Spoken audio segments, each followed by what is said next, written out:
Bonsoir à toutes, bonsoir à tous. Merci de participer à ce nouveau Jeudi de l'Ordre, le 26e. Il va se dérouler sous une forme qui devient habituelle en deux parties. D'abord un flash info. Dans le contexte d'Octobre Rose, le docteur Fanny Medina Riera, spécialiste en radiodiagnostic et en imagerie médicale, scénologie et imagerie de la femme, va aborder le dépistage du cancer du sein, ce qu'il faut savoir.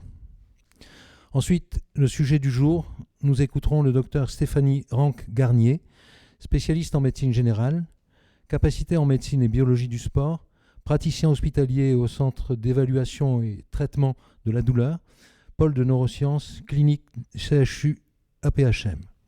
Elle parlera du sport sur ordonnance. Posez vos questions au fil des exposés, elles seront traitées à la fin.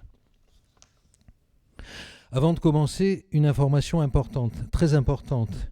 N'oubliez pas de vous inscrire nombreux et de faire inscrire nombreux à cette journée de sensibilisation qui nous tient particulièrement à cœur sur les violences intrafamiliales et celles faites aux enfants.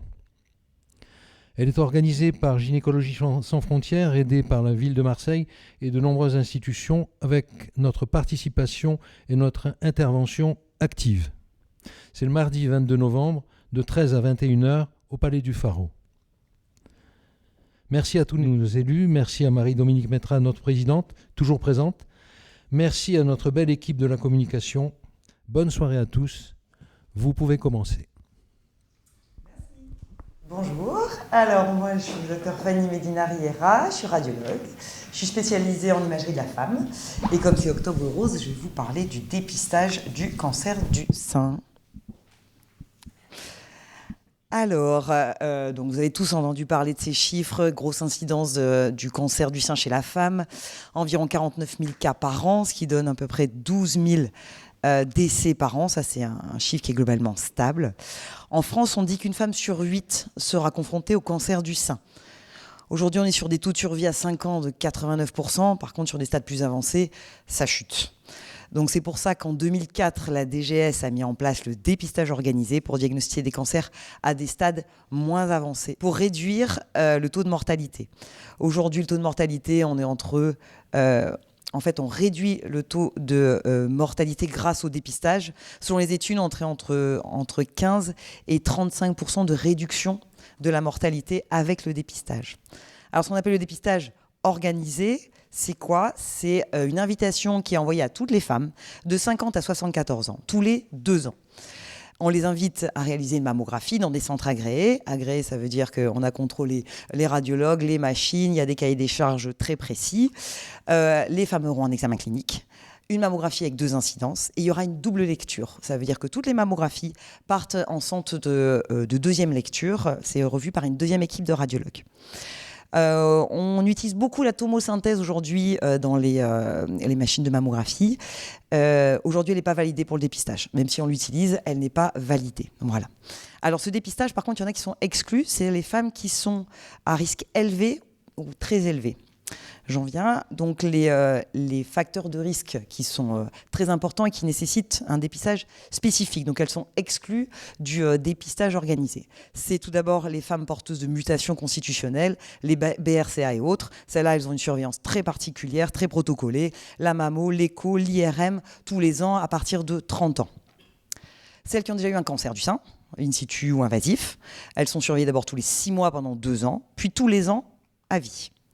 Celles qui ont, on dit, des facteurs de risque histologiques. Ça veut dire qu'elles ont déjà eu une biopsie ou une chirurgie qui montre des lésions type hyperplasie canalaire atypique, hyperplasie lobulaire atypique ou carcinome lobulaire in situ. C'est sur l'histologie ce qu'on appelle les B3.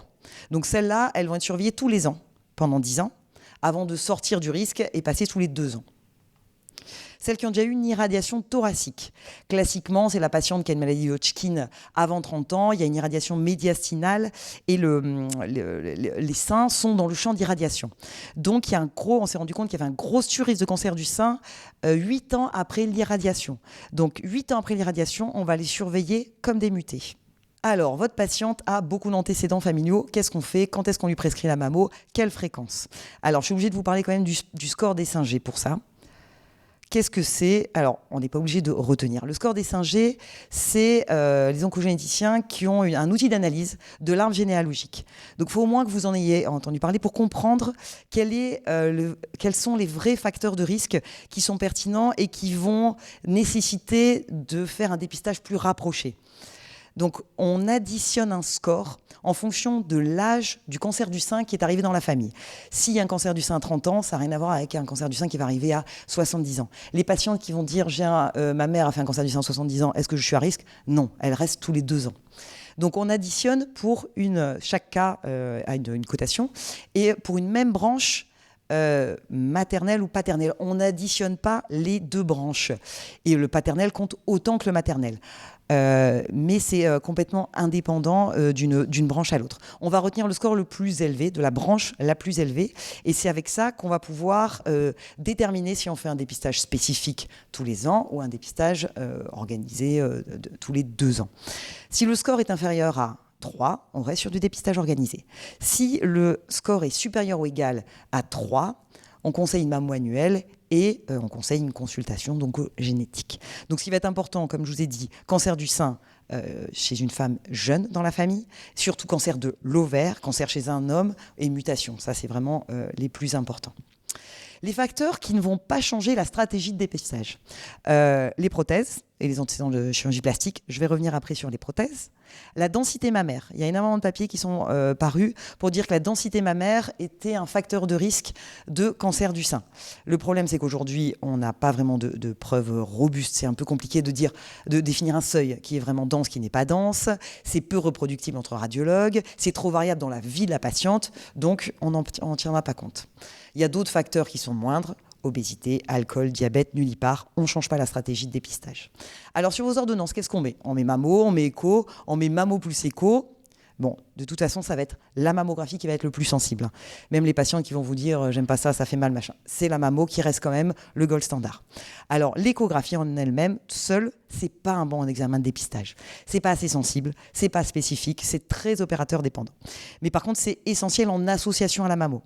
Surtout sur des seins denses, des seins hétérogènes, on va la rajouter à la mammo. C'est pas mal aussi pour caractériser des lésions qui ont été dépistées à la mammo. En pratique, ça va être le radiologue en fait qui décide. Il voit la mammo, il décide est-ce qu'il rajoute une échographie, tout ça. Même si une n'est pas notée sur l'ordonnance, c'est pas grave. La patiente est sous THS. Qu'est-ce que je fais comme surveillance ? Alors aujourd'hui, les recommandations de l'HAS, pas de surveillance spécifique. En théorie, c'est tous les 2 ans. Mais petit bémol, on a quand même un risque relatif qui est un peu élevé. On est à entre 1, 2 et 2 selon les études. Un risque qui augmenterait avec la dose et la durée d'exposition. Et souvent, les patients sous THS font plus de lobulaire que les autres. Et lobulaire, nous, c'est un peu le traître. C'est ceux qui ne se voient pas bien à la mammo. Donc, aujourd'hui, en pratique, il y a beaucoup de gynécologues qui préfèrent une surveillance plus rapprochée, ça veut dire tous les ans. À quel âge on commence les mammos ? Recommandation de l'HAS, pas de dépistage avant 50 ans. Alors là aussi, un petit bémol. Là, vous avez une courbe des nouveaux cas par an de cancer du sein en fonction de l'âge. Vous avez le nombre de décès en dessous. Le dépistage, il va couvrir environ 54% des cas, des nouveaux cas qu'il va y avoir en France. Par contre, en dessous de 50 ans, on a quand même 22% des cas. Et on sait que c'est des patientes jeunes, ça va être des cancers qui sont plus virulents, qui sont plus agressifs, qui vont être plus rapides d'évolution.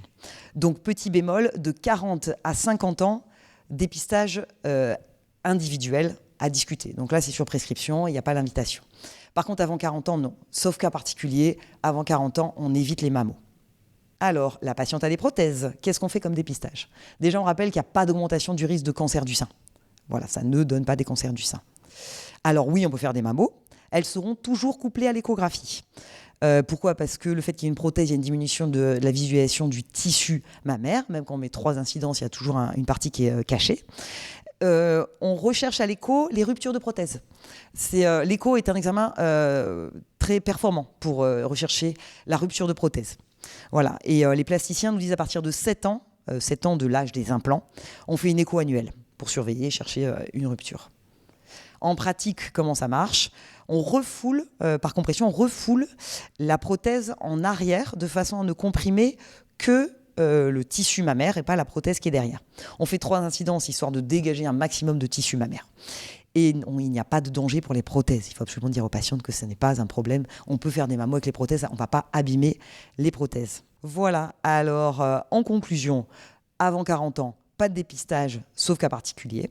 Entre 40 et 50, oui, en dépistage individuel. Sont exclus du dépistage organisé celles qui ont déjà eu un cancer du sein, celles qui ont des facteurs de risque histologiques sur une biopsie ou sur une chirurgie, l'irradiation thoracique, le Hodgkin avant 30 ans, et les mutés. Voilà. Et s'il y a des facteurs de risque familiaux, vous repenserez au score des 5G pour avoir une petite idée de savoir si c'est des facteurs qui sont pertinents ou pas. Et dans ce cas-là, on fera tous les ans. Voilà. Merci beaucoup.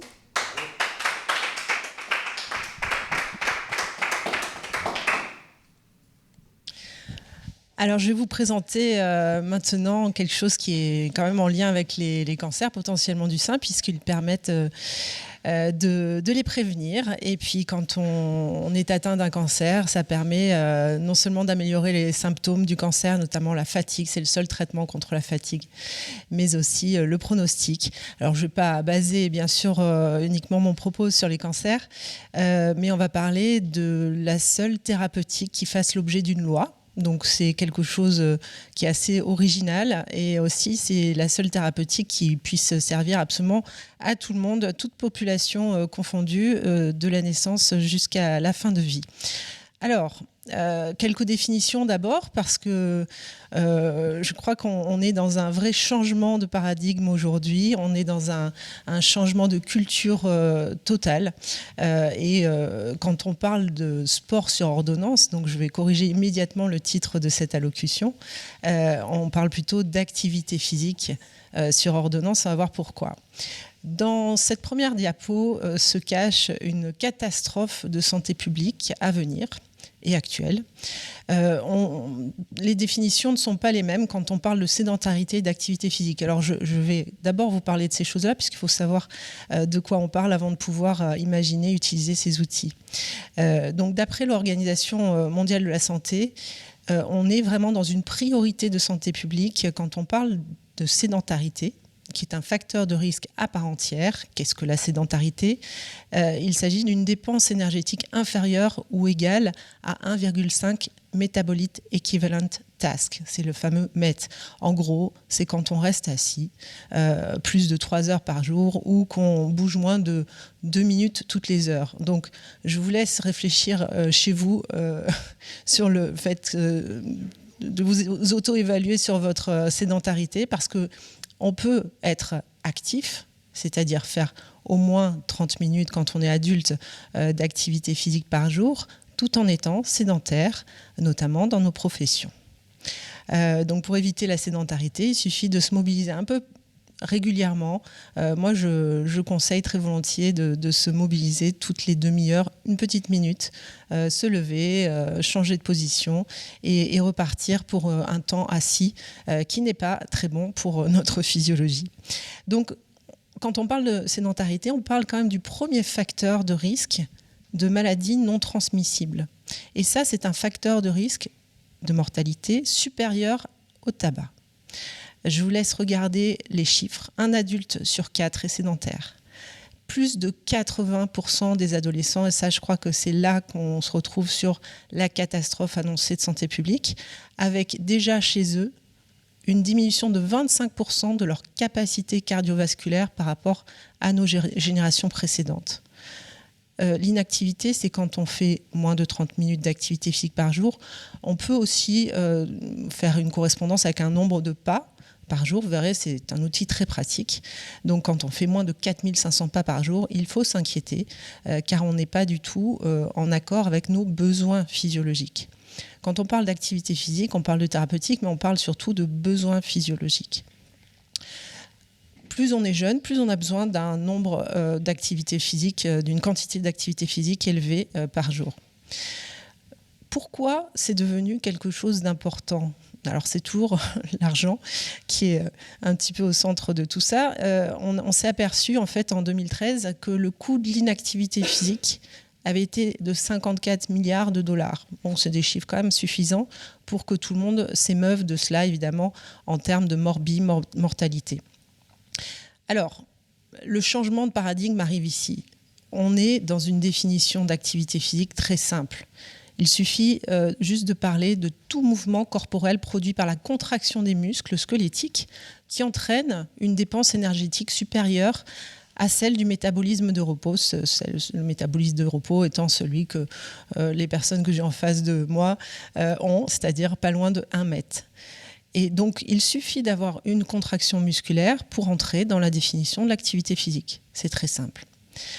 On peut parler d'exercice physique quand on souhaite faire une activité physique planifiée, structurée, dont l'objectif sera d'améliorer ou de maintenir une ou plusieurs composantes de la condition physique. Vous allez trouver dans cette diapo, au centre de cette diapo, la base de ce qui va vous permettre de prescrire l'activité physique. Le mot-clé, c'est adapter. Je vais parler donc d'activité physique adaptée. Quand on va faire l'inverse du sport, l'activité physique adaptée s'adapte aux règles des patients, à leur goût, à leurs besoins physiologiques, aux besoins liés à leur pathologie éventuellement, et à leur capacité, à leurs limitations. Ça, c'est la base de toute prescription d'activité physique. Et vous voyez, c'est l'inverse total de ce qu'est le sport. Le sport est une activité physique, mais qui va écouter les règles de cette pratique. Donc, on impose des règles aux pratiquants et on pourra éventuellement évaluer une performance, l'esthétique, peu importe, mais en aucun cas, on a comme intention, comme but, l'amélioration de la qualité de vie ou l'amélioration de la santé. Bon, pour préciser ce qu'on peut faire en activité physique, en fait, à partir du moment où on connaît la définition de base, tout peut être fait partout. C'est-à-dire l'activité physique peut se faire au domicile, peut se faire lors des déplacements, peut se faire au travail, peut se faire également évidemment dans les loisirs, dont les activités sportives. Mais vous voyez, il y a beaucoup de moments dans la vie où on pourrait rajouter un petit peu d'activité physique, là où on a pris des habitudes qui l'empêchent finalement, avec les moyens de transport, avec les escalators, les ascenseurs, plutôt qu'avec tout simplement la marche. On est vraiment dans 2 mondes quand on parle de sport et activité physique. On est dans le monde du soin, c'est celui dont on veut parler ce soir, avec un public plus ou moins captif, avec l'intention de prendre soin, de soigner, de faire de l'éducation thérapeutique, alors que dans le sport, on est dans une idée plutôt de performance, même si ce n'est pas de la compétition. L'éducation physique qu'on a toujours appris à l'école, c'est quand même une éducation physique qui respecte des règles, puisqu'on peut être noté sur cette éducation physique. Donc on est sur un autre monde où il y a des licenciés, on s'entraîne, on essaie de s'améliorer, on va sectionner éventuellement des sportifs dans un but de compétition. Et évidemment, là, on n'écoute pas forcément les besoins physiologiques des personnes.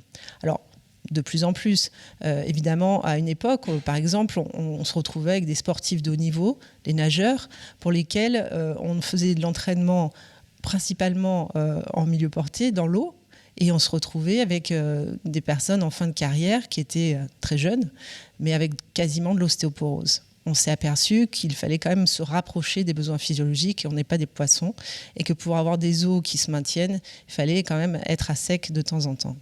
C'est un exemple parmi tant d'autres. Comment on fabrique ce médicament? Comment on fabrique cette thérapeutique? Comment on peut parler d'activité physique à visée thérapeutique? Il faut savoir qu'il y a des caractéristiques de cette thérapeutique. Les caractéristiques sont la fréquence de l'activité, l'intensité. Donc ça, vous avez vu que ça se calcule en mètres. Je vais donner la définition par la suite. Le type de l'activité, est-ce qu'on est en aérobie, en anaérobie, est-ce qu'on va travailler l'endurance, la souplesse, l'équilibre, etc. Et le temps, la durée du programme. Donc ça, c'est la base de toute construction de prescription ou de programme d'activité physique. Il faut que vous vous empariez de ces notions-là parce que c'est ce qui permettra de se lancer dans cette pratique de prescription qui est la loi, vous allez le voir. On peut aussi parler de volume, qui est la durée de pratique multipliée par l'intensité, et ça permettra d'avoir une estimation de la dépense énergétique en mètres sur la semaine. On peut aussi parler de progression, mais ça, c'est beaucoup plus discutable parce que finalement, dans bien des cas, ce n'est pas un argument, ce n'est pas quelque chose qu'on veut obtenir, une progression. La progression, c'est plus pour le sport, la performance. Là, on souhaite lutter contre la sédentarité, donc rendre les personnes actives, avec une habitude de vie active et non pas avec forcément une amélioration des performances. Comment on mesure l'intensité de l'activité physique? Donc avec Metabolic Equivalent Task, c'est la dépense énergétique de l'activité par rapport sur la quantité d'énergie au repos. Au repos, on est à peu près à 1 mètre, c'est 3,5 millilitres d'oxygène par minute par kilo. Donc j'ai fait un petit comparatif. La marche normale, c'est à peu près 3 mètres. La marche quand on monte un escalier, c'est un petit peu moins de 6 mètres.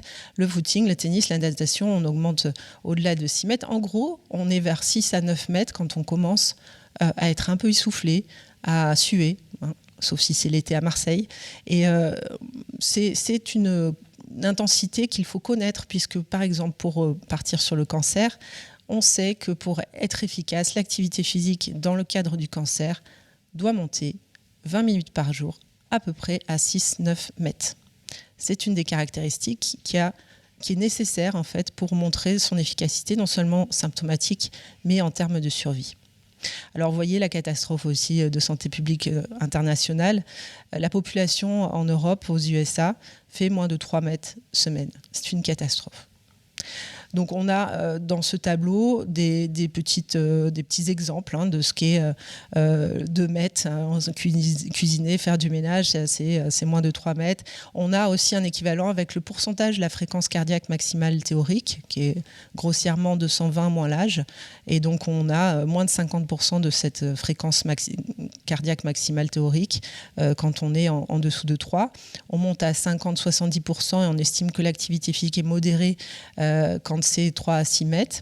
Et puis, elle est qualifiée d'intense quand on est au-dessus de 70% de la fréquence cardiaque maximale théorique et on s'avoisine au-delà des 6 à 9 mètres. Et vous voyez que c'est logique que les étiquettes sportives qu'on classe dans ces cas-là sont celles qui vont apporter des sensations d'essoufflement assez faciles. Alors, il y a des outils d'évaluation.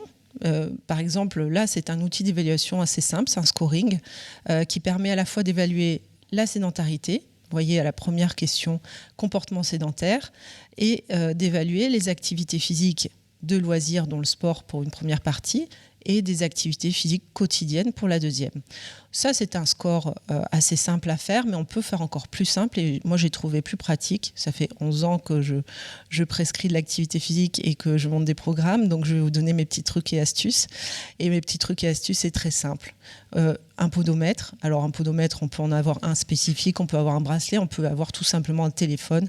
Alors, c'est pas forcément hyper fiable, mais il y a énormément d'applications qui permettent de mesurer les pas, les moments d'inactivité. Il y a même souvent des applications dans les bracelets connectés qui signalent quand ça fait trop longtemps qu'on est resté inactif. Ça, c'est pour signaler la sédentarité.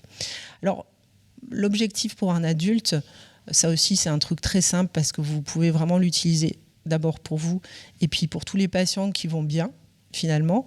C'est d'avoir ni plus ni moins 4500 à 7000 pas par jour.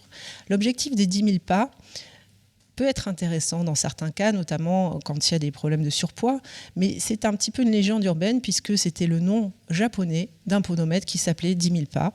Et en aucun cas, c'est quelque chose qu'on arrive à faire au quotidien. On s'est aperçu qu'il y a une association de diminution de mortalité liée au nombre de pas, qui devient assez stable quand on est aux alentours de 7-8 000 pas. Donc ce n'est pas vraiment nécessaire en termes de survie d'augmenter au-delà de 7-8 000 pas. Par contre, c'est très problématique quand on est en dessous de 4 500. Alors, aspect légal, là on est quand même sur... c'est dommage, hein, mais on en est arrivé à nul n'est censé ignorer la loi. Attention, cette prescription, c'est la loi. C'est-à-dire qu'on ne peut pas obliger les patients à faire de l'activité physique. Mais nous, on a une obligation de moyens d'écrire une prescription d'activité physique. C'est hyper important. Heureusement qu'on n'est pas aux États-Unis, parce que je crois qu'il y aurait déjà 2-3 procès. Donc on est sur cet aspect légal. Depuis 2016, Valérie Fournéron, à l'époque, avait fait passer la loi activité physique sur ordonnance. C'est l'article 1172.1 du Code de la santé publique, qui a été modifié plusieurs fois. Alors, je vous ai fait un petit historique de ces modifications légales. Donc, on se retrouve avec les conditions de dispensation de l'activité physique adaptée dès 2017, avec un décret qui se limitait à une prescription aux médecins traitants, par les médecins traitants, pour les patients en ALD. En 2017, il y a eu un guide par instruction ministérielle, puis une réglementation applicable aux établissements qui fournissaient les activités physiques. En 2018, un arrêté qui a permis de faire un listing des certifications fédérales autorisant la dispensation d'activités physiques adaptées. En 2019, c'était pour les qualifications professionnelles qu'il y a eu cette liste de certificats. En 2020, ça concernait le cancer. On a pu obtenir un bilan et une consultation d'activité physique pour le cancer. Alors, c'était un peu vain puisque c'était essentiellement une question d'évaluation et de bilan et non pas de proposition de pratique encadrée et limitée à 180 € par an. Mais bon, c'était déjà un pas. En 2022, donc c'est cette année, on est vraiment au cœur de l'avancée de cette loi, puisque désormais, cette loi s'applique à tout médecin. Donc vous êtes tous concernés. C'est-à-dire tout médecin, je veux dire ne peut pas, doit prescrire de l'activité physique à tout patient atteint d'une maladie chronique. Et on est sorti des ALD. On attend encore un décret d'application pour préciser de quelle pathologie chronique il s'agit exactement. Mais la loi englobe les maladies chroniques, les patients porteurs de facteurs de risque ou en perte d'autonomie, avec un article 3 qui évoque une prise en charge par l'assurance maladie. Alors j'attends les questions là-dessus. Pour l'instant, ce n'est pas effectif. Et un renouvellement, une adaptation possible de la prescription par les kinés. L'article 5 évoque les maisons sport santé qui ont déjà fleuri, je crois qu'il y en a plus de 500 désormais, qui sont des structures permettant la facilitation et la promotion des activités physiques à des fins de santé et des activités physiques adaptées. Donc la loi de santé 2016, pour aller très vite sur de quoi il s'agissait, c'est dans le cadre du parcours de soins des patients à l'époque atteints d'affections de longue durée, le médecin traitant peut prescrire une activité physique adaptée à la pathologie, aux capacités physiques et au risque médical du patient. Alors, je passe rapidement sur cette diapo parce que cette diapo, pour moi, c'est l'esprit de la loi et c'est l'élément le plus central de cette loi. C'est le but de cette loi, adopter un mode de vie physiquement actif sur une base régulière. C'est la finalité de cette loi. Qu'on passe ou pas par un encadrement, le fin mot de l'histoire, c'est que vraiment, on inculque à notre population une habitude de vie active.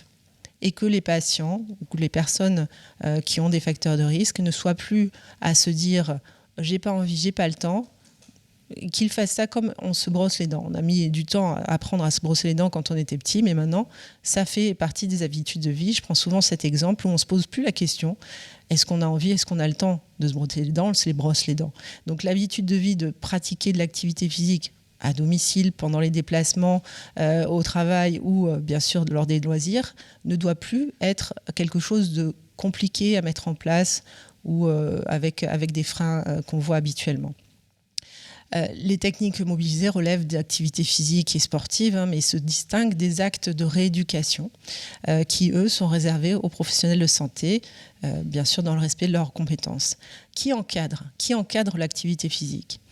Alors si on a la chance de pouvoir avoir des encadrants, parfois on est dans des endroits où il n'y a aucun encadrant et c'est pour ça qu'il faut pouvoir prescrire quand même de l'activité physique à nos patients sans forcément qu'il y ait d'encadrement adapté. On a en premier les masseurs, kinésithérapeutes, ergothérapeutes et psychométriciens qui pourront s'occuper des patients qui ont le plus de limitations fonctionnelles. On a des encadrants qui viennent de STAPS-APAS, les BPGEPS jeunesse, titulaires d'un titre ou d'un certificat de qualification professionnelle. Les arrêtés sont toujours à venir. Et puis on a en quatrième point des non pro titulaire d'une certification fédérale. Là aussi, il y a des arrêtés qui viendront. Globalement, quand les personnes sont détenteurs d'une carte professionnelle délivrée par la DRJSCS, c'est qu'a priori, ils ont un minimum de formation. Donc, pourquoi on ne peut pas proposer un encadrement pour tout patient par tout le monde? Parce qu'il y a des limitations qui sont considérées comme sévères. Et là, bon, tout est un petit peu critiquable parce que si on regarde un petit peu ce qui se passe dans ces limitations dites sévères par la loi, vous verrez qu'on a une fatigue invalidante dès le moindre mouvement. Alors si je m'intéresse, moi, à ma population de patients, je m'occupais de cancer et puis depuis 2015 de douleurs chroniques, ils sont tous fatigués. Donc normalement, il aurait fallu que je les fasse encadrer que par des kinés, psychomotriciens ou ergothérapeutes. Ce n'est pas le cas, évidemment, mais on était dans un cadre de programme coordonnés par médecin. Donc je pense qu'on peut aussi déléguer à des encadrants un peu plus larges ce type de patients, parce qu'on a aussi le critère anxiété-dépression. Bon, globalement, beaucoup de mes patients présentaient ce genre de symptômes, et ça n'empêche pas des encadrants physiques non kinés, ergothérapeutes ou non psychomotriciens de les encadrer avec beaucoup de rigueur et d'efficacité. La douleur aussi étant considérée comme limitation fonctionnelle sévère. Bon, vous imaginez bien que c'est mon quotidien, et donc ça, on arrive à faire avec et à former les encadrants physiques de façon à ce qu'ils sachent comment encadrer l'activité et s'adapter aux besoins des patients et non pas imposer leurs pratiques habituelles. Bon, récemment, en mars 2022, on a élargi les possibilités de prescription à tout patient pour des pathologies chroniques diverses et hors ALD. Et on a parlé des maisons sport-santé. À quoi servent-elles? Elles servent à faciliter et promouvoir l'accès à l'activité physique et sportive à des fins de santé, ainsi que l'activité physique adaptée. Ça assure des activités d'accueil, d'information, d'orientation du public concernant la pratique de ces activités. Ces maisons doivent être des éléments de mise en réseau et de formation, mais non seulement des professionnels de santé, mais aussi du social, du sport et des professionnels d'activité physique adaptée. Et globalement, ce sont des dispositifs qui, logiquement, devraient vous aider dans les prescriptions, puisqu'une fois que vous avez prescrit à votre patient, vous pouvez conseiller à ce patient de s'orienter, selon le cas, dans les maisons sport-santé. Les patients peuvent y aller d'ailleurs tout seuls, sans prescription. Donc, dans le parcours du patient, on peut situer la maison sport-santé à cet endroit-là. Qu'il y ait une entrée de quelqu'un qui va plutôt bien, qui a une pratique sportive ou pas, qui a eu des problèmes, des soins, une rééducation, et sort de sa rééducation pour aller doucement vers l'activité physique adaptée, ou bien qu'on soit tout simplement avec un patient qui vous a consulté, qui a des antécédents médicaux ou pas, mais qui souhaite avoir une prise en charge d'activité physique parce qu'il est trop sédentaire, parce qu'il y a des facteurs de risque ou parce qu'il y a une pathologie en cours. Et le but étant de faire un lien entre l'aval et l'aval. L'aval étant le sport santé, qui va être une pratique un peu plus laxe, un peu moins restrictive, un peu moins précise, et peut-être à la fin, puisque c'est l'esprit de la loi, aboutir, et c'est vraiment le but qu'on doit tous atteindre, à une pratique en autonomie comme habitude de vie active. Donc l'évaluation médico-sportive qu'on peut retrouver dans les maisons sport-santé se font à la fois potentiellement par un médecin, c'est une consultation médicale d'activité physique. Elle n'est pas systématique, elle va dépendre de la présence ou pas de facteurs de risque, d'antécédents et selon les évaluations de symptômes qu'on aura fait. Le but, c'est de faire une consultation médicale sur le site même des maisons sport-santé, si possible. C'est un enjeu de la maison sport-santé, au bénéfice des médecins traitants et des patients, et de tout médecin d'ailleurs.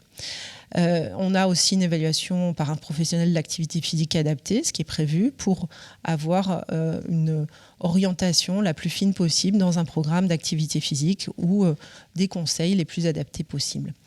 Attention aux évaluations, le but c'est pas de chercher la performance par rapport à l'évaluation initiale, donc trop d'évaluations tue les évaluations. Je crois que ce qui est important, c'est de permettre aux patients de faire ce qu'on appelle du neurofeedback, c'est-à-dire de se rendre compte, parce que quand c'est adapté, l'activité physique procure toujours une amélioration de symptômes juste après la séance. Donc, un des outils les plus efficaces, et je vous le livre comme le podomètre, c'est de dire aux patients, évaluez-vous juste avant et juste après une activité physique. À la fin, vous devez être mieux qu'avant. Si elle n'est pas bien adaptée, vous ne serez peut-être pas mieux qu'avant. Si elle est bien adaptée, c'est un des critères. Mieux, c'est mieux en termes de fatigue, en termes de concentration, en termes d'humeur, en termes de douleur. De mon expérience, ça marche à chaque fois. Et on voit un sommeil amélioré la nuit qui suit, etc.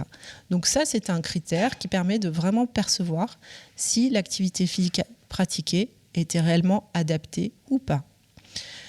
Les recommandations. Alors, il y en a maintenant. Il y en a beaucoup. C'est une thérapeutique médicamenteuse, moi, que j'ai découvert en 2011. Mais j'ai vu quand la Haute Autorité de Santé, dès 2010, en parlait à l'époque déjà pour la fibromyalgie. En 2011, j'ai découvert ça puisque j'étais dans le domaine du cancer et donc c'était une des recommandations de pratique noir sur blanc, hein, avec des éléments de preuve qu'on ne pouvait pas contrarier, et à la fois en termes symptomatiques, comme je vous le disais, mais en termes curatifs, avec des taux assez hallucinants. En termes de prévention également, on a parlé de dépistage, on pourrait éviter 25% des cancers du sein, des cancers de la thyroïde, des cancers de la prostate, si on pratiquait l'activité physique adaptée liée à nos besoins physiologiques. On pourrait même s'approcher de 40% de diminution de risque d'apparition de cancer colique si on était dans les bons critères. Je vous laisse réfléchir à ces chiffres et tout autre facteur de risque confondu mis à part. Voilà pourquoi ça fait l'objet d'une loi et de recommandations. En 2018, il y a eu de nouveau des recommandations. En 2019, par l'INSERM, concernant la fibromyalgie, toutes les recommandations internationales évoquent en premier pilier dans l'intervention multimodale de la prise en charge des patients l'activité physique. Ce qui est difficile, c'est que au départ, ce n'était pas très précis, justement. Il manquait un peu les éléments de fréquence, intensité, type, durée. J'en parlerai en exemple si on a le temps. Et très récemment, là, en juillet 2022, nous avons le guide de recommandation de bonne pratique de l'activité physique sur ordonnance. Alors là, entre la loi et les recommandations de bonne pratique, on ne peut pas dire qu'on ne savait pas. Et vous avez un guide, alors évidemment, je ne vais pas le résumer ici, mais vous avez un guide très complet, très bien fait, qui vous permettra de savoir comment prescrire si vous avez un trou, si vous n'avez pas tout engrangé lors de cette soirée et que vous avez des questions, vous devez trouver normalement vos réponses dans ce guide très complet. L'histoire, la difficulté dans cette pratique, c'est qu'on ne va pas imposer de manière passive une thérapeutique à un patient, on va lui demander de fabriquer lui-même son médicament. Et c'est une participation active que les patients n'ont pas l'habitude d'avoir, que les médecins n'ont pas l'habitude de donner à leurs patients. C'est vraiment un changement de position qu'il faut intégrer et qui fait plaisir finalement à tout le monde.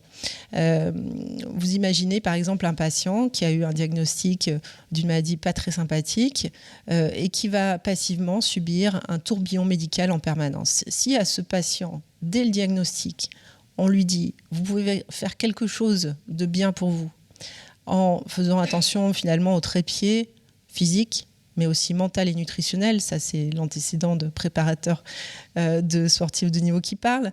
Mais on pourrait aussi faire la parallèle avec Thomas Pesquet. Quand on se prépare à avoir un déconditionnement physique, et ce sera forcément le cas quand on va rentrer dans la spirale des hospitalisations et des traitements plus ou moins sympathiques, on le sait à l'avance, il faut anticiper. C'est très important aujourd'hui qu'on réfléchisse en termes de prévention.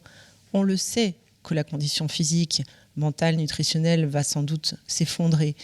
Alors on fait de la RAC, hein, on fait en sorte d'améliorer le plus possible la suite, le péropératoire et la suite des opérations, mais finalement, ça se bute avec la condition préexistante du patient. Donc ça aussi, c'est une prescription à faire. On n'aurait pas idée pour un sportif de haut niveau de lui dire, bon, il y a les Jeux Olympiques dans 2 ans, ne fais rien, bouge pas, ça va bien se passer. Non, c'est stressant de savoir qu'on a un diagnostic d'une pathologie pas forcément sympathique. Si on laisse le patient avec son effraction psychique, avec ses tours jumelles qui se sont effondrées en interne, il va rentrer dans le comportement maladie, que tout le monde va lui dire d'adopter d'ailleurs, repose-toi bien, tu es malade, et ce sera vraiment totalement contre-productif. Donc il est essentiel que ça aussi, vous l'ayez en tête. La prescription d'activité physique, c'est dès le diagnostic d'une pathologie. Dès le diagnostic et avec des critères qu'il faut connaître. Alors, vous allez avoir des guides, évidemment, pour comprendre ce qu'il faut prescrire pour telle ou telle pathologie. Il y a le Vidal, le médico de santé sport sportif, qui est l'équivalent du Vidal, donc en partant sur les activités physiques, enfin en tout cas les étiquettes sportives et ce à quoi elles serviraient. Et puis, il y a d'autres guides que j'aime bien aussi, qui partent plutôt de la pathologie et qui disent que pour cette pathologie-là, par exemple, la sclérose en plaques, il ne faut pas trop chauffer, il ne faut pas monter le métabolisme de manière trop élevée, sinon on va avoir un phénomène du TOF. Et bien là, on va avoir une réflexion sur comment faire pour que le patient pratique de l'activité physique, parce que c'est très important, peut-être pour travailler beaucoup l'équilibre et la coordination, de manière très fractionnée ou avec un pré-cooling ou par exemple dans de l'eau pour que le corps ne monte pas trop en température. Vous voyez, c'est ce genre de finesse qu'il faut connaître et il y a les guides pour ça qui vous permettront de savoir comment adapter vos propositions, vos prescriptions, parce que jusqu'à présent, on l'a tous fait en tant que médecin traitant, de dire à notre patient diabétique il faut que vous marchiez, Madame Martin, là c'est important. Mais quand on le dit comme ça, les patients ne prennent pas ça au sérieux, ils ne peuvent pas imaginer que c'est une thérapeutique aussi utile que cela. Donc le fait d'écrire, de faire vraiment une prescription avec la signature, avec le cachet, même si derrière ça n'apporte pas le même trajet que quand on va aller chercher un médicament à la pharmacie et qu'on le prend passivement, c'est un acte qui est important et qui est obligatoire.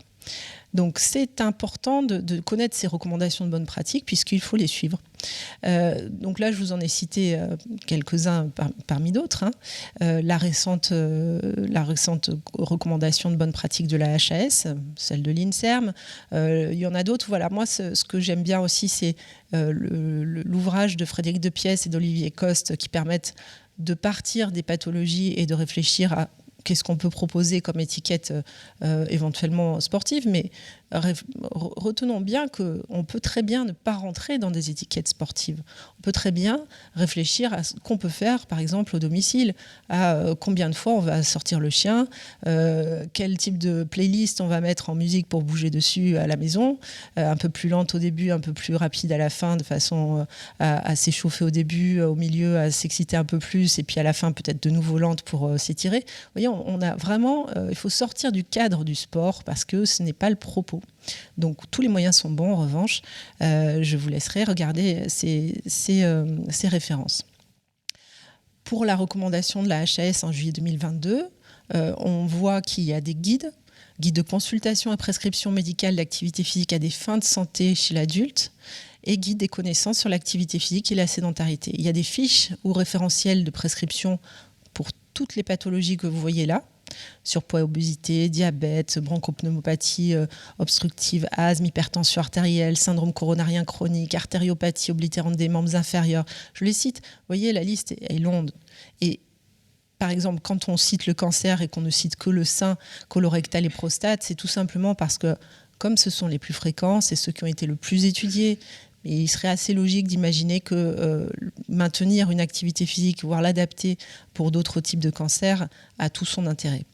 Donc vous voyez, par exemple, il n'y a pas la fibromyalgie dans cette liste. C'est bien dommage puisque c'est à la fois le pilier de notre prise en charge et qu'elle n'est pas encore notée dans ces fiches. Mais ça ne saurait tarder, j'espère. Voilà ce que le guide peut vous montrer aussi comme schéma. Alors c'est un schéma, c'est toujours un peu compliqué ce genre de schéma. Là, vous ne le verrez peut-être pas très bien. C'est le schéma du parcours de santé centré sur la prescription d'activité physique chez l'adulte en fonction de du type d'entrée. Est-ce que c'est une patientèle? Est-ce que c'est la population générale? Il y a un petit test qui permet de savoir si c'est assez simple pour le patient de pratiquer tout seul. C'est ce questionnaire sur l'aptitude à l'activité physique pour tous.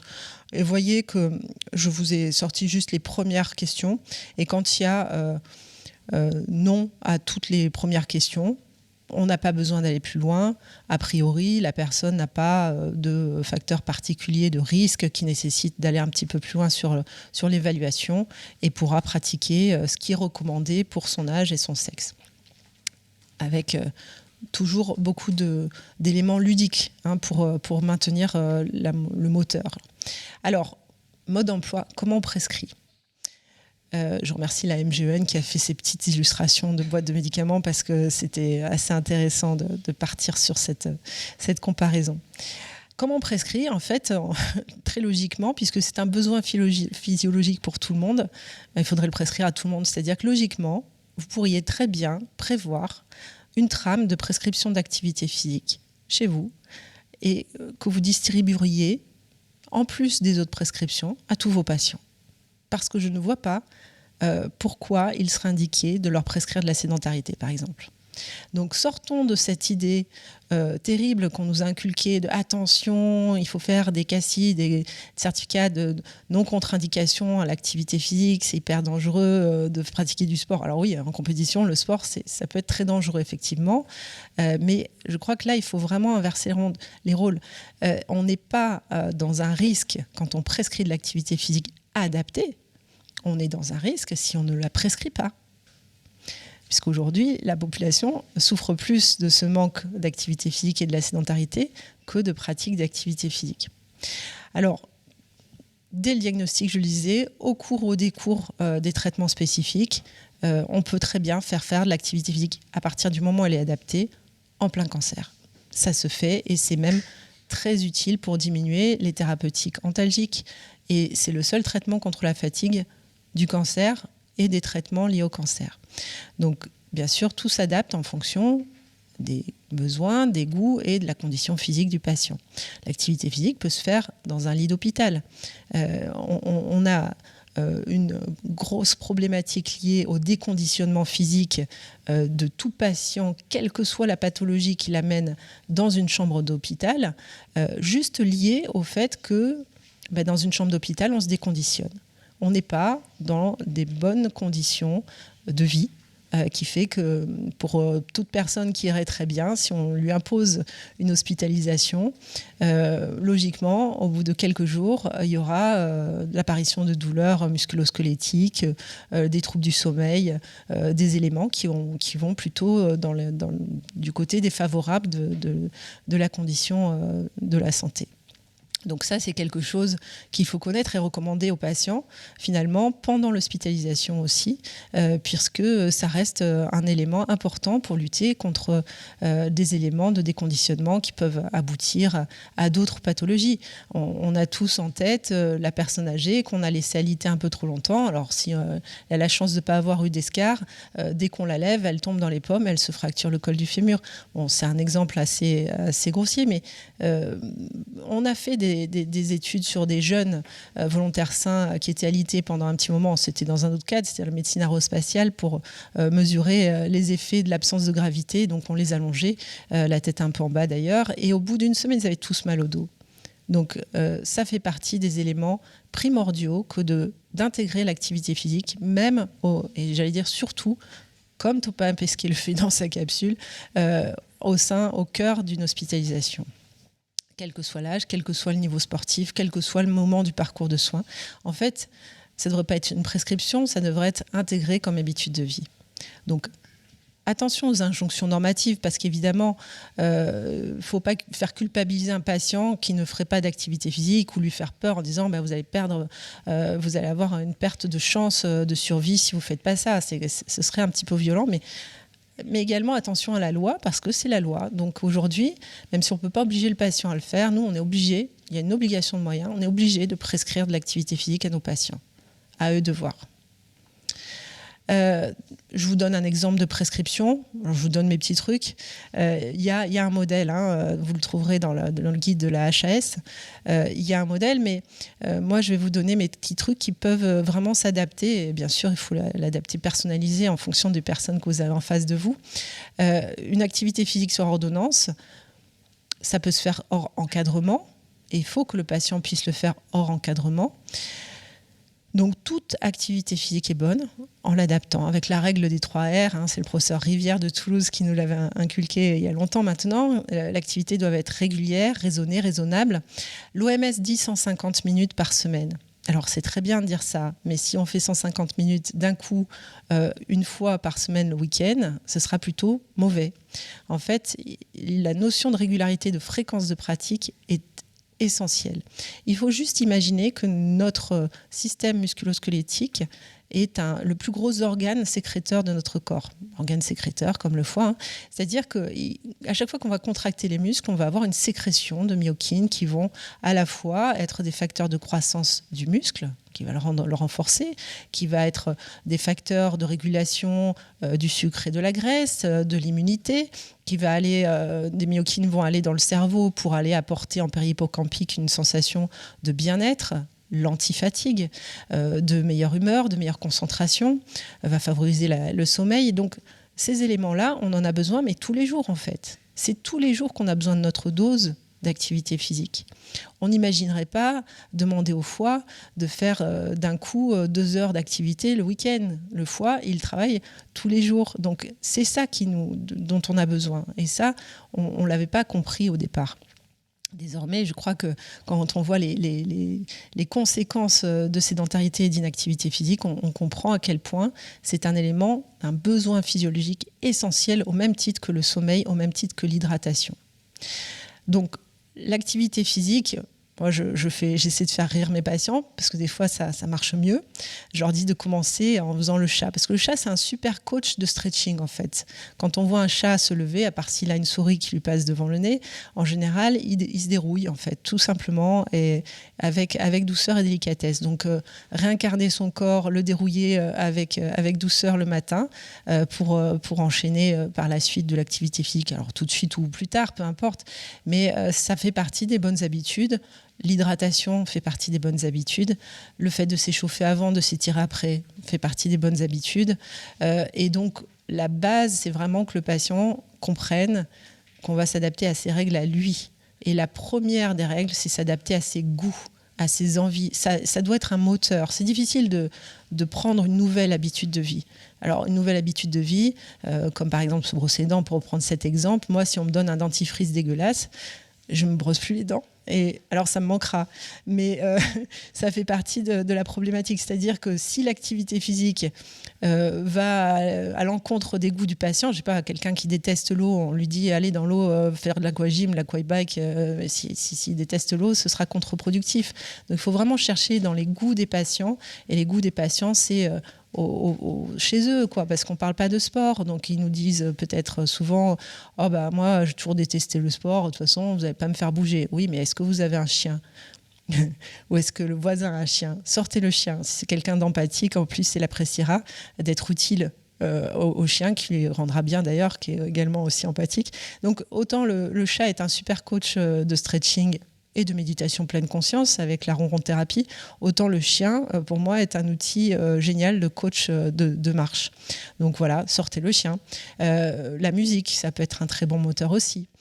Sortir avec des amis, évidemment, le tissu social, c'est hyper important. C'est toujours plus facile de faire en groupe les choses, mais bon, c'est pas toujours possible. Donc voilà, il faut réfléchir, et ça, c'est des petites questions qui prennent pas beaucoup de temps, parce que j'imagine que vous posez la question, mais combien de temps tout cela va me prendre ? Parce que c'est du travail rajouté au travail. Je sais qu'on n'en manque pas de travail. Bien finalement, quand on prend l'habitude soi-même, on demande aux patients de prendre une habitude de vie active, nous, il faut qu'on prenne une habitude de prescription systématique, que ce soit plus une difficulté insurmontable. Et cette prescription, vous voyez, vous avez tout ce qu'il faut devant les yeux. A priori, vous pouvez l'adapter absolument à tout le monde. les besoins physiologiques. Il faudra savoir de quels besoins votre patient nécessite. Et donc, est-ce que c'est un adulte qui rentrera dans le cadre de ce que j'ai écrit, donc 20 à 30 minutes par jour d'activité physique, 4500 à 7000 pas. On peut faire des équivalences comme ça. Évidemment, s'il ne marche pas mais fait du vélo, on pourra trouver des équivalences. Il est important de préciser qu'il vaut mieux éviter de faire de l'activité physique trop tard dans la journée parce que ça a tendance à rebooster et donc ça pourrait diminuer la rentrée dans le sommeil. Après, il faut préciser les types d'activités. Est-ce qu'on va travailler l'endurance? Est-ce qu'on va travailler en aérobie, en anaérobie? Est-ce qu'on veut faire du renforcement musculaire? Est-ce qu'on veut faire de la coordination de l'équipe pour nos patients fibromyalgiques? C'est vraiment ça qu'il faut faire en faible intensité. Donc tout ça se construit avec des caractéristiques qu'il faut connaître pathologie par pathologie et profil de patient par profil de patient. Le troisième point, la condition physique. La condition qui va devoir un petit peu faire évoluer les deux premiers points, c'est-à-dire que si par exemple pour un patient atteint de cancer, on est en pleine chimiothérapie, même si dans les recommandations il faut qu'il pratique 20 minutes dans la journée d'activité physique intense, ce ne sera peut-être pas possible. Alors à ce moment-là, la condition physique va déterminer si il pourra pratiquer, à quelle intensité, combien de temps, pendant cette période-là où sa condition est un petit peu diminuée. Un outil, gardez-le, c'est comme la podométrie, c'est un outil très efficace. Gardez ces outils, podométrie, évaluation avant-après, auto-évaluation avant-après. Et alors cette évaluation-là, c'est d'apprendre à calibrer son activité physique. Apprendre à connaître le temps maximal symptomatique, le TMS. C'est le temps au bout duquel, pour tel type d'activité physique, il va y avoir une exacerbation de symptômes, que ce soit douleur, fatigue, de manière immédiate ou par la suite, ou retardée. Ce TMS, une fois que le patient a compris cette limite-là, il faut lui demander, même si c'est un peu frustrant, de le diviser par 2. Et donc, par exemple, pour la marche, mon patient me dit moi, je peux marcher des heures. Avant, j'étais randonneur. C'est un peu frustrant, mais je me rends compte que je marche 40 minutes, ça se passe bien. Puis après, je le vis très mal, j'ai des douleurs, je suis fatiguée, ou le lendemain, je ne bouge plus pendant 2 jours. Bien, si ces 40 minutes sont TMS, il faudra lui demander de faire des fractions de 20 minutes de marche, tout simplement. Et pour éviter qu'il soit trop frustré, lui expliquer que c'est pas parce qu'il ne fait que des fractions de 20 minutes qu'il ne peut pas en faire plusieurs. Il suffit juste de mettre des petits moments de repos, de pause, entre 2 fractions d'activité physique, de façon à ce que ça passe et qu'il puisse atteindre peut-être son but qui était de marcher au total 40 voire 60 minutes. Et ça se passera beaucoup mieux. Donc ça, c'est un truc qu'il faut connaître puisque c'est très simple, les patients comprennent très bien ça et ça vous permettra, vous, de réadapter les choses. Voilà, bon, ça c'est une prescription avec les éléments qui sont conseillés en bas de page avec le fait de citer les décrets, etc. Globalement, vous avez des outils déjà pour copier ces modèles d'activité physique et les écrire dès demain à tous vos patients. Moi, je positionne en fin de toute ordonnance un petit encart qui résume ces éléments-là. C'est-à-dire que j'intègre dans toute prescription que je fais à mes patients un petit paragraphe, prescription d'activité physique adaptée. Ça peut être pratique. Je voulais quand même vous citer les impacts de l'activité physique. Qu'est-ce qui nous a amené à tout ça? Comment ça se fait qu'on ait compris que c'était une thérapeutique? Eh bien, on s'est aperçu depuis longtemps, bon là, c'est un tableau qui montre des résultats qui datent de 2006, déjà qu'on était en grade A, c'est-à-dire le plus haut grade qu'on demande à un médicament pour être livré sur le marché. On est en grade A sur la pathogénèse, sur les symptômes, la condition physique et la qualité de vie de beaucoup de pathologies. Et encore depuis, il y a des gradas qui ont évolué puisque il y a eu d'autres études qui ont permis de comprendre à quel point le manque d'activité physique était pourvoyeur de ces pathologies-là et le fait d'en pratiquer permettait d'améliorer globalement les symptômes, la condition physique et la qualité de vie du coup. Et souvent le pronostic. Qu'est-ce qui se passe quand on rentre dans un déconditionnement physique? Alors, hélas, nos adolescents sont dedans. Donc là, j'ai cité dans l'entrée du schéma que, bien sûr, hospitalisation, diagnostic grave, chirurgie, traitement lourd, mais tout simplement sédentarité, inactivité, peuvent faire rentrer dans cette spirale de création de symptômes, douleurs, fatigue, atteinte du sommeil, de l'humeur, troubles de péristaltisme, apparition de comportements maladies, parce qu'en fait, quand on bouge moins et qu'on manque de myokine, il se trouve que par ailleurs, on a souvent des éléments qui produisent des cytokines, comme les graisses abdominales, les graisses viscérales, qui sont pro-inflammatoires. Et quand on a des cytokines qui sont un peu élevées dans le sang, alors cytokines, c'est très utile pour lutter contre les cellules cancéreuses ou les virus, par exemple. Mais quand on en a en bas grade comme ça, il faut savoir qu'une cytokine, c'est un élément sarcopénique, c'est-à-dire que ça va attaquer le muscle.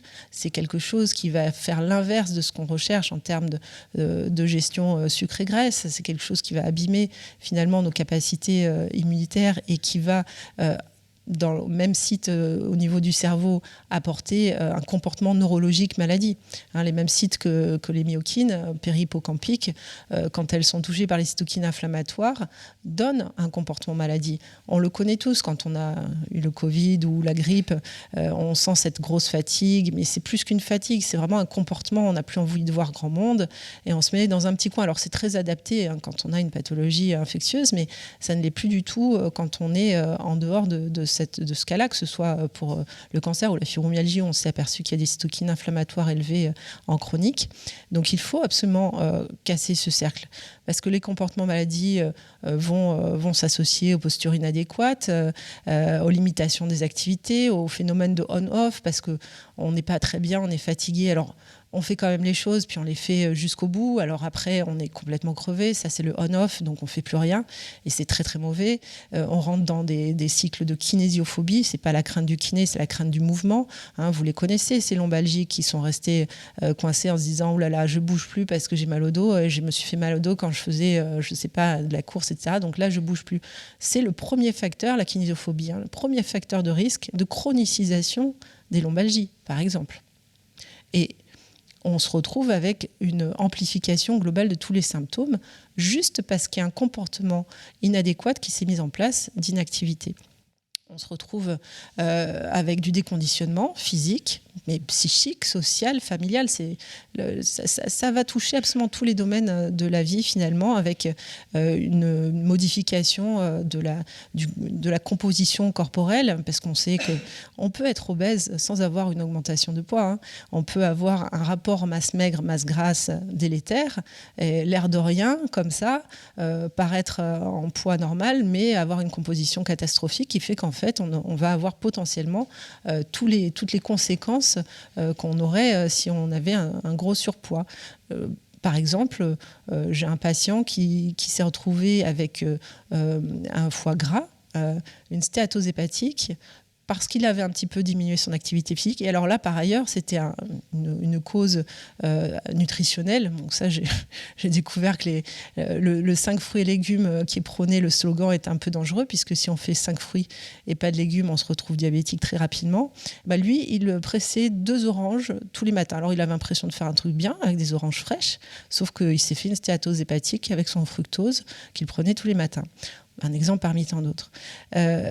Tout cela va aboutir à une perte d'autonomie à terme, à une image de soi délétère, un schéma corporel qui est altéré, des symptômes qui s'aggravent. Et donc, quand on a le cas d'un patient hospitalisé, la durée d'hospitalisation risque d'augmenter, les complications sont là, les toxicités, quand on parle de chimiothérapie, augmentent. On sait que c'est directement lié au taux masse maigre, masse grasse.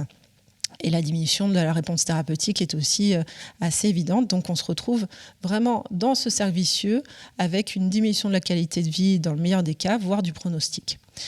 Donc pour parler du cancer rapidement, gardez juste en tête qu'il y a un impact en termes de prévention primaire. Ça diminue le risque d'apparition. Je vous ai cité les chiffres, ils sont énormes. Pendant et après traitement, ça réduit les effets secondaires. Donc, ça améliore la qualité de vie, ça potentialise les traitements et ça diminue les risques de récidive. On a jusqu'à 50% de mortalité en moins quand même. Bien sûr, pas sans les chimios, pas sans les radiothérapies, mais c'est un traitement à part entière. C'est pas juste un truc qui fait un peu du bien. C'est vraiment un traitement essentiel. Les mécanismes désormais sont connus, les blocages et les motivations sont aussi décrits. Donc là, c'était juste pour illustrer avec les recherches qu'on avait ces chiffres-là. Je passe vite. Vous voyez qu'il y a quand même un lien avec l'intensité de l'activité physique pratiquée. Et dans les bénéfices perçus par les patients, baisse de fatigue et de douleur chez 80% des patients qui pratiquaient ça avec de l'activité pendant le cancer. Les freins, on les connaît aussi. C'est les idées reçues, ça va me fatiguer, j'ai pas de courage, je manque de goût pour le sport. On ne parle pas de sport. Le coût, l'éloignement, les traitements, enfin bon, il y avait beaucoup de freins qui se voyaient. Et chez les soignants, parce que nous, on a plein de freins aussi. Déjà, il faudrait comme je vous dis, évaluer vous-même votre sédentarité, votre inactivité physique, et puis évaluer ce qui vous freine à prescrire. Finalement, chez ces soignants qui avaient été interrogés, ils étaient tous assez sensibles aux bénéfices de l'activité physique. Alors, il y a un biais recrutement, puisque c'est ceux qui étaient motivés qui répondaient.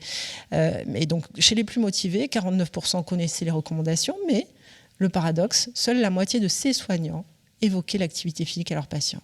C'est un vrai paradoxe, mais c'est une réalité. Donc, les freins, c'est la méconnaissance de l'offre, les méconnaissances d'indications, contre-indications, le manque de temps, des consultations trop chargées, priorité donnée aux autres traitements. Elle disait au traitement, mais c'est un traitement à part entière. Vraiment, c'est un changement de culture. Il paraît que ça met 10 ans, les changements de culture. Donc le danger du discours, après, bien sûr, c'est l'injonction normative. Le moral, c'est 50% de la guérison, bouge ton cancer, l'activité physique, ça va te guérir de ça. Attention évidemment de ne pas rentrer dans ces extrêmes de discours. Donc la précaution, c'est de monter des programmes d'activité physique, de se référer aux maisons sport santé, de façon à ce que les choses soient bien faites, avec sécurité. Et on se retrouve avec le dernier exemple, parce que ça, c'était 5 ans de ma vie, donc avec de l'activité physique qu'on a prodiguée aux patients atteints de douleurs chroniques. Et donc, en fait, l'idée, c'était de casser complètement les idées préconçues d'étiquettes sportives. Il n'y a pas une bonne ou une mauvaise étiquette sportive. Nous, on a pris toutes les étiquettes sportives possibles. On a formé une 50aine d'encadrants physiques. Par contre, on leur a demandé de respecter un certain type de fréquence, d'intensité, de fractionnement, de faible intensité, de travail surtout d'équilibre et de coordination. Et là, vous voyez, toutes les étiquettes peuvent être rentrées dedans. Ces pratiques ont donné une énorme amélioration de qualité de vie immédiate. Vous voyez, ça, c'est le fameux neurofeedback qui est illustré ici. Juste avant, juste après, vous voyez que la courbe d'amélioration, elle est systématiquement au-dessus après qu'avant. Donc, en termes de douleur, de fatigue et d'humeur, c'était très significatif. Et donc ça permet le conditionnement opérant. Voilà, donc gardez bien en tête que c'est un besoin physiologique et que nous, on a désormais le devoir de suivre cette loi. Et donc, reposez-vous sur les maisons sport santé, ce sera plus simple. Et voilà, c'est votre quotidien désormais. Merci.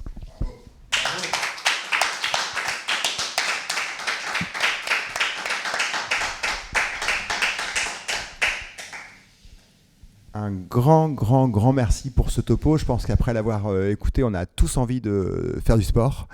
Il y a plusieurs questions qui sont arrivées durant l'intervention. Je les ai regroupées par thématique. Je vais vous donner rapidement les deux premières parce qu'il y en a une qui est arrivée, qui est presque une injonction. C'est que le docteur Garnier a dit que tout médecin est concerné et c'est la loi. Bon, ok, mais qu'est-ce qu'on risque ? Alors, c'est une question qui a été posée. Voilà, que risque le médecin si il ne respecte pas la loi ? Deux questions pratiques qui sont comment trouver les maisons sport santé, notamment dans le département des Bouches-du-Rhône, et comment accéder aux outils d'évaluation qui ont été présentés tout à l'heure, notamment le tableau avec les cases à cocher. Est-ce que ce sont des outils pratiques que l'on peut retrouver, et si oui, comment ? Et enfin, deux autres questions, mais que je vous poserai juste après. Merci. Je vais essayer de me souvenir de tout ça à la fin de journée. Alors d'abord, voilà, c'est la loi. Alors qu'est-ce qu'on risque ? Moi, je ne sais pas. Je pense juste qu'il ne faut pas que les avocats soient au courant. Et je pense qu'heureusement, on n'est pas aux États-Unis. Mais si on va, si on réfléchit un peu, en fait, je pense qu'il y a un vrai risque. Il y a un vrai risque parce qu'en fait, il y a une perte de chance. alors pour certaines pathologies, notamment, vous voyez, pour le cancer, il y a une réelle perte de chance. Quand on ne prescrit pas ça, quand on ne propose pas ça, on limite, on risque d'être accusé d'avoir fait perdre une chance au patient.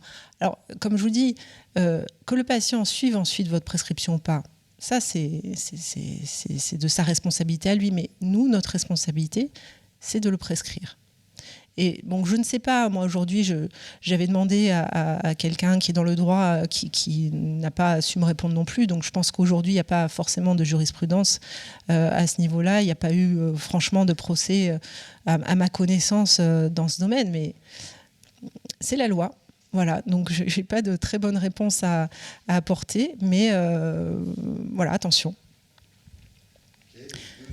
Alors concernant les éléments, donc pour retrouver les maisons sport santé, vous avez Google. Je crois que là c'est assez bien étiqueté désormais. Il y en a 500 à peu près maintenant en France. Il y en a une qui est en train de reprendre de l'activité que je connais bien puisque c'est la maison sport santé APHM Mairie, donc qui va lancer une plateforme très prochainement. Mais il y en a qui sont très actifs déjà depuis un moment. Je ne vais pas en citer une plus que l'autre parce que finalement, j'ai pas à faire plus de promotion pour un centre qu'un autre, mais vous les trouvez en fait très facilement sur Google, tout comme tous les outils là qui ont été notés. Alors tout simplement le guide HAS, ça c'est très simple, vous tapez HAS activité physique 2022, vous tombez sur le guide en entier. Alors c'est vrai qu'il est un peu long, mais les outils qui sont cités, il y a des références partout, et celui que j'ai noté là, alors le Richer-Gagnon, vous tapez Richer-Gagnon, vous avez immédiatement le scoring. Il y a des scorings de kinésiophobie qui sont aussi visibles, TAMPA par exemple. Le questionnaire aussi que j'ai cité, c'est quelque chose qui est aussi au départ québécois. Ça, c'est hyper simple en fait à retrouver. Et donc voilà, après il y a des sites qui peuvent vous aider, comme Mon Bilan Sport Santé. Je ne sais pas où ils en sont, mais ils avaient fait une belle proposition. Et de toute façon, moi, ce que je vous conseille, c'est pas forcément de vous embêter avec des tas de scoring. Déjà, essayez de voir avec la podométrie, tous vos patients ont un téléphone, ils ont tous plus ou moins ça. Déjà, checkez tout simplement où ils en sont de leur podométrie sur une semaine, mettons, et vous aurez une très très bonne évaluation, finalement meilleure des fois que les scorings. Parfait, merci beaucoup. Et enfin, est-ce qu'il y a un relais de ces informations qui est fait, selon vous, par la médecine du travail? Est-ce que les médecins du travail sensibilisent les salariés au sport sur ordonnance ou bien à l'activité physique, tout simplement? Alors tout à fait. D'ailleurs, je ne l'ai pas cité, mais il y a une référence, une recommandation qui était antérieure à celle de la HAS et qui concernait directement l'activité physique via les médecins du travail. J'ai oublié le nom, en fait, je suis désolée. Mais il y a effectivement une recommandation à destination des médecins du travail. Et le médecin du travail, d'ailleurs, peut être amené. Il y a un modèle de prescription, en tout cas d'adressage de son salarié vers un médecin traitant ou vers une maison sport santé, de façon à ce qu'il pratique de l'activité physique adaptée ou sport santé. Voilà. Bon, après... Très bien, non, super, ça répond aux questions qui ont été posées. On va conclure sur cette dernière question avec la médecine du travail, effectivement, où c'est important que le médecin du travail sensibilise aussi les employeurs et les salariés. Un grand merci à toutes les deux, donc Dr Stéphanie Rang-Garnier et Fanny Medina Riera pour ces présentations qui ont été on ne peut plus limpides. Vous retrouverez ces deux présentations en replay sur le site du conseil départemental, donc tapez sur votre moteur de recherche préféré CDOM 13 et vous trouvez les jeudis de l'ordre et les newsletters. Comme Jacques l'a dit tout à l'heure, rendez-vous mardi 22 novembre prochain, c'est un mardi après-midi au Palais du Pharo pour aider à repérer, protéger et prendre en charge les victimes de violences intrafamiliales et les enfants en danger. Vous pouvez vous inscrire sur le site de Gynécologie sans frontières. Le conseil a envoyé des mails également à tous les médecins du département et les étudiants. Bonne soirée à tous, à très bientôt pour le prochain jeudi. Au revoir.